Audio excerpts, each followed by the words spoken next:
Salut tout le monde. Dans cette vidéo, j'analyserai certains principes de la PNL, trouvés dans les articles et je vise à les corréler avec des styles de négociation distributifs et intégratifs. Au cours des 20 dernières années, le développement des entreprises s'intéresse de plus en plus de personnes. Ils ont réalisé qu'ils pourraient obtenir des résultats significatifs en prêtant attention à ce sujet. De cette façon, il est apparu de nouveaux domaines d'intérêt comme la gestion des connaissances, le comportement organisationnel ou le développement personnel, tout ayant en commun l'individu. Ils ont réalisé que le développement de l'individu conduit à un développement de l'organisation. L'une des apparitions les plus récentes dans le domaine psychologique est la programmation neurolinguistique. Est un modèle de comportement humain qui analyse comment les gens décrivent leur monde, comment ils interagissent et communiquent, comment peuvent-ils ressentir le bonheur dans les interactions, comment peuvent-ils être aidés à changer la propre représentation de la communauté. Selon les articles étudiés, j'ai identifié 5 techniques de PNL: métamodèle de langage, stimulation, acuité sensorielle, gestion de l'état interne et technique de questionnement. Dans les parties suivantes, je vais décrire brièvement chacune d'eux dans un tour. La structure de la magie a introduit le modèle du noyau de langage de la PNL, appelé le métamodèle. Est un ensemble de principes et de règles qui se fondent sur des hypnoses cliniques en comptant sur le langage ericksonien. La spécificité de cette technique consiste dans la façon dont la question est faite. Il doit induire la réponse dans le même temps. Ainsi, au lieu d'utiliser des questions comme « Quelles seront les priorités si nous signons le contrat ?», il est préférable de se demander « Quelles seront les priorités après la signature du contrat ?» Il est bien connu, une fois que vous pouvez transposer dans l'état d'interlocuteur, vous avez plus de chances d'obtenir la négociation.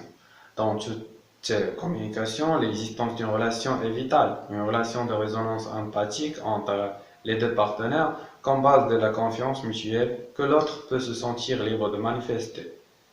La technique de création de rapport assume exactement ce fait, que le praticien peut voir l'image à travers l'œil du partenaire, pour comprendre son point de vue et comment il va prendre les prochaines actions. De cette façon, il sera capable d'anticiper les mouvements du partenaire et il sera contre-attaqué. La création du rapport suppose en même temps l'alignement comportemental et verbal sur l'interlocuteur. On sait aussi que lorsque deux personnes pensent, parlent et se comportent de la même manière, il y aura plus de chances que les gens se comprennent les unes les autres. Dans un processus de négociation, le contrôle de soi est un instrument très important. Chaque geste ou grimace peut raconter beaucoup de choses sur vous-même à un négociateur expérimenté. De la perturbation à l'irritation, du plaisir à l'enthousiasme. Les expressions corporelles révèlent la plupart du temps les états intérieurs. L'acuité sensorielle travaille à ce niveau. Apprendre au praticien à se concentrer sur les expressions corporelles du partenaire. Au début, il n'observera que les réactions évidentes. À mesure que l'expérience s'approfondira, il observera les détails qui, à première vue, sembleront insignifiants. Et au niveau du maître, il pourra observer et lire même les micro-expressions du visage. Dans ce domaine, l'accent mis sur les détails peut représenter la différence entre une négociation réussie et une négociation perdue. Le contrôle de l'état interne est très important et les croyances peuvent aussi être limitantes, ce qui aura un impact négatif sur tous les autres niveaux, en particulier sur le niveau de capacité. Si vous utilisez les techniques de l'acuité sensorielle, le praticien apprend à lire l'état du partenaire. Ici, dans la gestion de l'état interne, il va essayer d'ajouter un masque sur le sien. Au fur et à mesure qu'il avancera dans la pratique, il pourra cacher les émotions aussi bien que de la joie ou de la colère. En ne donnant pas l'indice au partenaire de la négociation sur votre état intérieur, il ne saura pas si son offre est satisfaisante ou non. Et cette chose apporte un avantage net dans la négociation. Pour donner des solutions complètes à d'autres personnes, la condition principale est d'avoir toutes les informations dont vous avez besoin. Lorsque vous perdez un ou plusieurs faits, votre solution peut être sous la solution des adversaires. Savoir ce que différentes personnes peuvent ne pas partager les mêmes expériences de référence et la même signification pour un même mot peut améliorer la qualité de la communication. C'est pourquoi la technique de questionnement signifie demander autant que vous avez besoin de questions pour comprendre profondément les exigences. Les processus de négociation peuvent être divisés en plusieurs catégories. J'analyserai juste la catégorisation faite par le professeur George Seidel du Michigan, qui a dit que les négociations peuvent être distributives ou intégratives. Les négociations distributives sont généralement une typologie gagnant-perdant, dans laquelle les partenaires contestent la suprématie sur différents aspects, prix, territoire, etc.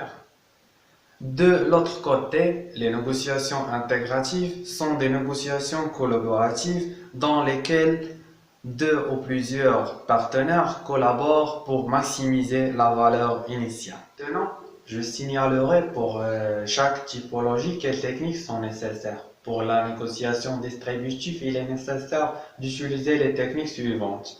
La technique métamodèle de langage, parce qu'il est extrêmement important pour un négociateur d'utiliser les mots et les expressions qui font que le partenaire a confiance en lui.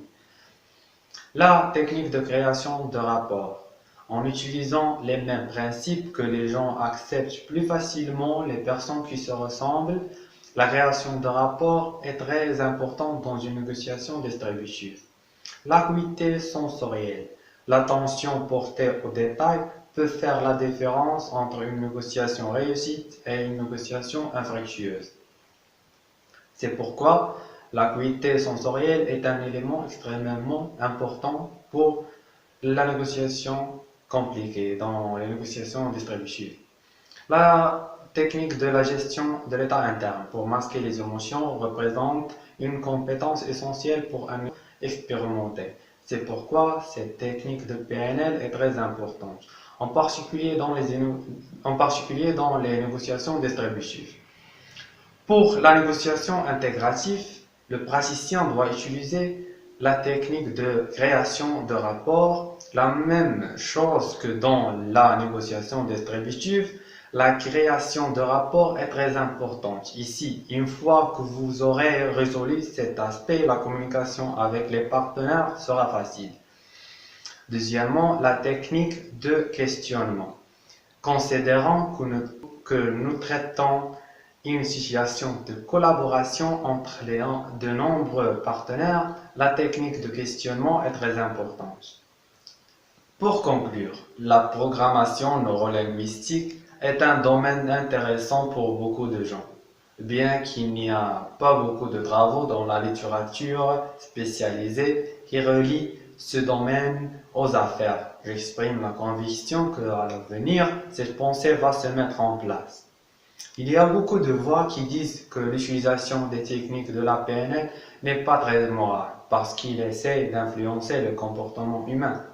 De même avec les autres éléments qui ont été créés dans un but et utilisés dans un autre. Et il est vrai que les techniques PNL peuvent être utilisées à des fins malveillantes. La ligne de démarcation entre l'influence et la manipulation est très mince. Donc, le praticien qui utilise ces techniques doit faire la différence entre